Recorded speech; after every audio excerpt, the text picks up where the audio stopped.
அழறதுக்கு இடம் இருக்கு, நீங்க அழ தயாரா இருக்கீங்களா அப்படின்ற மாதிரி இப்படி ஒரு கிளப் இப்ப தொடங்கப்பட்டிருக்கு. ஹியூமர் கிளப் கேள்விப்பட்டிருப்போம், ஆனா கிரையிங் கிளப் கேள்விப்பட்டிருக்கீங்களா? அப்படி ஒரு கிளப் தான் மும்பைல தொடங்கப்பட்டிருக்கு. எல்லாரும் ஒன்னு சேர்ந்து கூடி குழுமி கதறி கதறி அழலாமா, அதுக்காக தான் இந்த கிரையிங் கிளப். மும்பை கற்பகுதியில தி கிரை கிளப் அப்படின்ற இந்த கிளப் ரன் ஆயிட்டு இருக்கு. இந்த கிளப்ல நீங்களும் போயிட்டு ஜாயின் பண்ணி அழறதுனா சேர்ந்து அழலாமா. உங்களுக்கு கையில டிஷ்யூஸ் கொடுத்துருவாங்க, டீ கொடுத்துருவாங்க, உங்களுக்கு எமோஷனல் சப்போர்ட் கொடுத்துருவாங்க, அதுக்கேற்ற மாதிரியான மியூசிக்ஸ் எல்லாமே ப்ளே பண்ணுவாங்க. ஆசுவாசப்படுத்த ஹக் பண்ணி எல்லாரும் ஒன்று சேர்ந்து கதறி கதறி அழலாமா. அதுக்காக தான் இந்த கிரை கிளப்பை கொண்டு வந்திருக்காங்களாம். எந்த ஒரு பிரச்சனையுமே எந்த ஒரு சோகமுமே அழுது தீர்த்துட்டோம்னா அது அப்படியே காணாம போயிடும். அந்த கான்செப்டை முன் வச்சுதான் இந்த கிரை கிளப் பார்த்தீங்கன்னா ரன் ஆகுது. ஸோ உங்க மனசுல எவ்வளோ பாரம் இருந்தாலும் அதை அழ முடியாம கஷ்டப்பட்டுட்டு இருக்கீங்க அப்படின்னா இங்க வாங்க, உங்களுக்கு அழறதுக்கு எல்லா சப்போர்ட்டும் தரும்.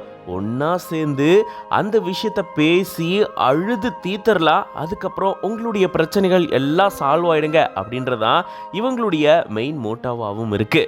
ஆக்சுவலா இந்த மாதிரியான டெக்னிக்கை ஜப்பான்ல ரொம்ப நாளாவே ஃபாலோ பண்ணிட்டு வராங்களாம். இதுக்கு பேரு ருய்கட்சு அப்படின்னு சொல்றாங்க. ருய் அப்படின்னா டியர்ஸ், அதாவது கண்ணீர். கட்சு அப்படின்றது ஒரு ஆக்டிவிட்டி, ஒரு செயல்பாடு. இந்த மாதிரி அழுது செயல்படக்கூடிய இந்த ஆக்டிவிட்டியை தான் இவங்க ருய்கட்சு அப்படின்னு சொல்றாங்க. இந்த ருய்கட்சு பொறுத்த வரைக்கும் ரொம்பவே ஆர்கனைஸ்டான செஷன்ஸாக இருக்குமா. எல்லாரும் ஒன்று சேர்ந்து ரொம்ப எமோஷனலான படம் பார்ப்பாங்களாம். அதுக்கப்புறம் ரொம்ப டச்சிங்கான கதைகளை சொல்லுவாங்க. அது சம்பந்தமான கதைகள், அதுவும் மனதை உருக்கக்கூடிய கதைகளை படிப்பாங்களாம். அதுக்கப்புறம் எல்லாரும் ஒன்று சேர்ந்து அழுவாங்களாம். அது மட்டும் இல்லாமல் ப்ரொஃபஷனல் டியர் தெரபிஸ்ட்டை வச்சு இங்கே நிறைய கைடன்ஸும் கொடுக்கப்படுதான். 2013 தான் இதை முதல்ல இந்த கான்செப்டே கொண்டு வந்திருக்காங்க. ஹிரோகி தெராய் அப்படின்ற ஒரு ஜாப்பனீஸ் தொழில் முனைவோர் தான் இந்த ஒரு டெக்னிக்கை முதன்முறையாக கொண்டு வந்திருந்திருக்காரு.